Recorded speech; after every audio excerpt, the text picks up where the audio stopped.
People always ask me what the strangest thing I ever saw in my travels was.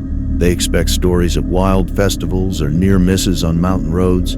They don't expect the story of the full moon at Shwe Zedi. I was 3 weeks into a backpacking trip through Burma, now Myanmar, and I'd gone off the beaten path. I ended up in a small village nestled in the Shan Hills, a place built around a single, magnificent and slightly crumbling pagoda complex. The locals called it Shwe Zedi, the Golden Stupa. I'd been there for a few days, sketching the temple and getting to know the monks, when I felt the atmosphere in the village change. It was subtle at first. People were quieter, and shopkeepers closed up just before sunset, not after. My guest house owner, a kind, elderly woman with a face mapped by wrinkles, noticed me watching the sun go down from the porch.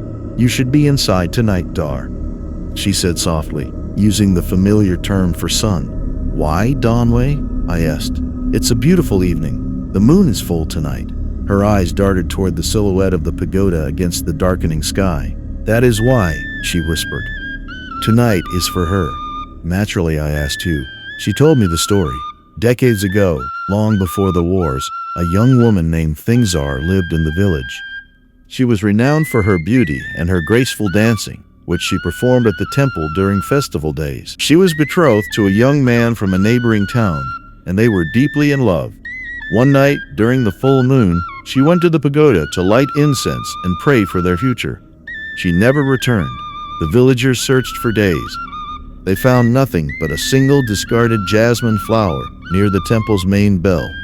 Her betrothed was heartbroken, and the village mourned. Weeks later, a monk tending the grounds noticed a terrible smell coming from an old sealed crypt. When they opened it, they found her. No one ever found out who did it or why. But the story didn't end there. "She is still there," Don Wei said, her voice barely audible.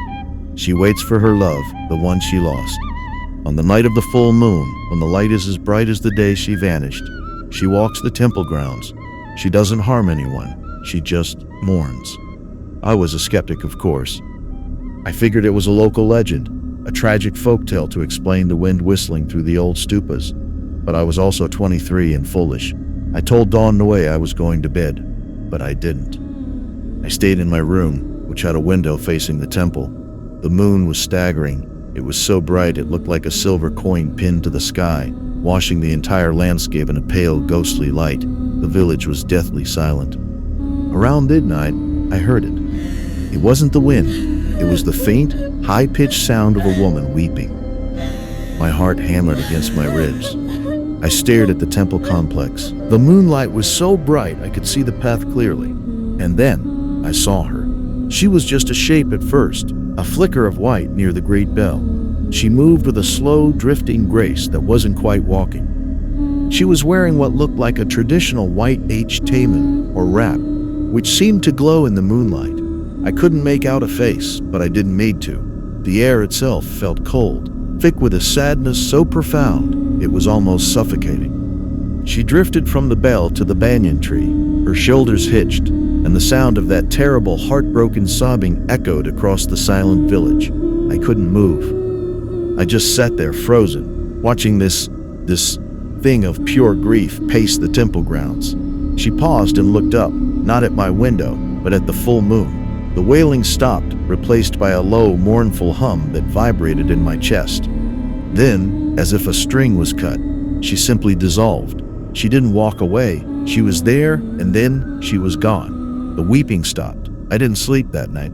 The next morning, the village was alive again. The market was full. Children were laughing, and the monks were chanting their morning prayers. It was as if nothing had happened. When I came down to pay my bill, Don Wei just gave me a knowing look. She handed me a small string of jasmine flowers. "For safe travels," she said. I left that village and never went back. I'm still a skeptic about many things, but I can't explain what I saw at Shwe Zedi. And sometimes, when the moon is full and bright, I can still hear that sound, not of anger or of terror, but of a sorrow that could not find its rest.